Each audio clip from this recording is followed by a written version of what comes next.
Ethiopia বিমান দুর্ঘটনায় আবারও প্রশ্নবিদ্ধ মার্কিন নির্মাণ প্রতিষ্ঠান বোয়িং আদ্দিস আবাবা এয়ারপোর্টের কাছেই বিমান বিধ্বস্ত হয়ে প্রাণ যায় 157 আরোহীর, যার ফলে সোমবারই 737 ম্যাক্স 8 মডেলের বিমান চলাচলে স্থগিত করেছে ইথিওপিয়া ও চীন। বিমান পরিবহন বিশেষজ্ঞদের অভিমত, দুর্ঘটনার মূল কারণ প্রকাশিত না হওয়া পর্যন্ত বড় সিদ্ধান্ত নেওয়াটা বোকামি হবে। উড্ডয়নের মাত্র 6 মিনিট পর আদ্দিস আবাবা বিমানবন্দরের কাছে আছড়ে পড়ে ফ্লাইট ET-302। দুর্ঘটনায় প্রাণ হারান 35 দেশের 157 নাগরিক, যাদের প্রায় সবাই বিদেশি। জাতিসংঘের কর্মকর্তা মার্কিন, ফরাসি ছাড়াও প্রতিবেশী কেনিয়ারই ছিলেন 32 যাত্রী। ইথিওপিয়া এয়ারলাইন্সের দাবি, ওড়ার পরপরই পাইলট কন্ট্রোল টাওয়ারকে যান্ত্রিক ত্রুটির কথা জানান। একই সাথে আবেদন করেন বিমানবন্দরে ফেরার। Air traffic monitor flight radar 24 এর দাবি, ওড়ার পরই ভারসাম্যহীন ছিল বিমানের গতি।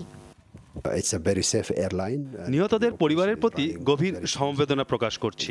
চলতি বছরই কেনা হয়েছে বোয়িং 737-এর ম্যাক্স 8 মডেলের বিমানটি, যা ফেব্রুয়ারির 4 তারিখ পূর্ণাঙ্গ পর্যবেক্ষণের পর চালু করা হয়। আর পাইলট নূর মোহাম্মদের 200 ঘন্টার বেশি বিমান চালানোর অভিজ্ঞতা রয়েছে। সুতরাং কোনো ইস্যুই ফেলতে পারছি না আমরা। পূর্ণ তদন্তের পরই নির্দিষ্ট সিদ্ধান্তে পৌঁছবে ইথিওপিয়া।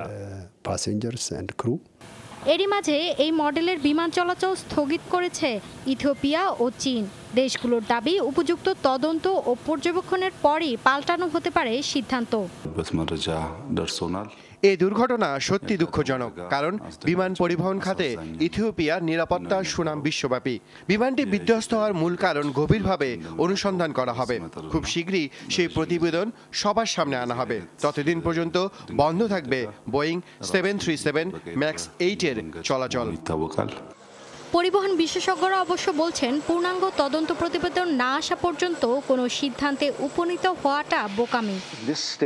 বিস্ময়কর হলো, সম্প্রতি বিধ্বস্ত বোয়িংয়ের দুটি বিমানই ছিল নতুন মডেল ম্যাক্স 8-এর। দুক্ষেত্রেই ওরার কয়েক মিনিটের ব্যবধানে দুর্ঘটনায় পড়ে।